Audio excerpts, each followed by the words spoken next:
Good morning, Bridget. It's Sunday, and a year ago, this shirt was drenched in my own blood. It's story time.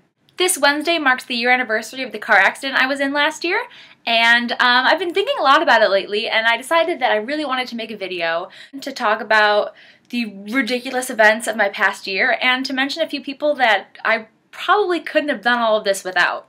Now, I know what you're thinking. I don't want this to be a sad, sappy video either, so we're gonna keep it upbeat. So here's what happened. On January 22nd, 2013, I was driving to school just any normal day. Fun fact, one of the only things I actually remember about getting ready that morning was thinking that my lip gloss looked really good, which is a little ironic now. Anyway, like I was saying, I was driving to school and the roads looked pretty clear, so I took it out of four-wheel drive and immediately spun out of control, ending up on my side. It took me a solid 30 seconds to realize that I wasn't in a dream, and when I realized I wasn't, I picked up the phone and called 911. I remember yelling and then being so angry that she was yelling back at me, telling me to calm down. After all the movement had stopped, my car looked a little something like this. Anyway, so I visited the scene of the accident, just to give you a little look of what it looks like now. Okay, so I'm at the spot where I was in the accident. It is right about here, and if it wasn't snowy, you could still probably see the dent that I left. Actually, you can still kind of see. That was me, and my car hit here, and it slid all the way that way, and it was somehow facing that way, that direction, and I really don't remember a lot of it, but some nice guy stopped and he helped me out of the place, and it's crazy. It's weird standing here and not being covered in blood, so that's a good thing.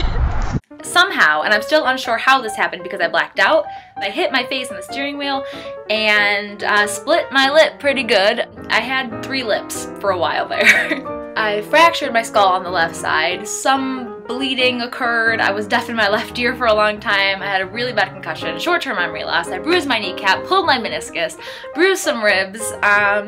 It wasn't a good thing. I thought that I was missing teeth, and for some reason, that was the most important thing to me. I remember screaming to myself, "Oh my god, I'm missing teeth." The second thing I remember thinking is, "Oh my god, CK is going to kill me." CK is our choir director and the director of our musical, and I was the lead at the time, so priorities.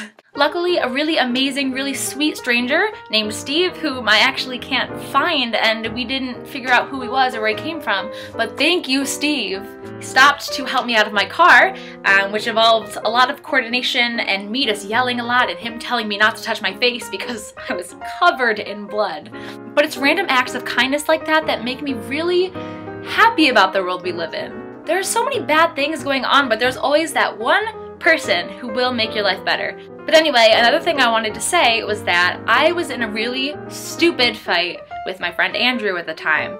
I remember the first time I cried was because I was telling my mom that I needed to call Andrew, I needed to talk to him, I needed to see him. It's so stupid, the things that you fight with people about. If I learned anything, it's that life is way too short. I have been trying to live my life in a way where I let everybody know how I feel about them, because you never know what's gonna happen. I was out of school for a really long time. I was out for almost a month, and then I came back under the delusion that I could still be in my school musical. Fought that one for a long time.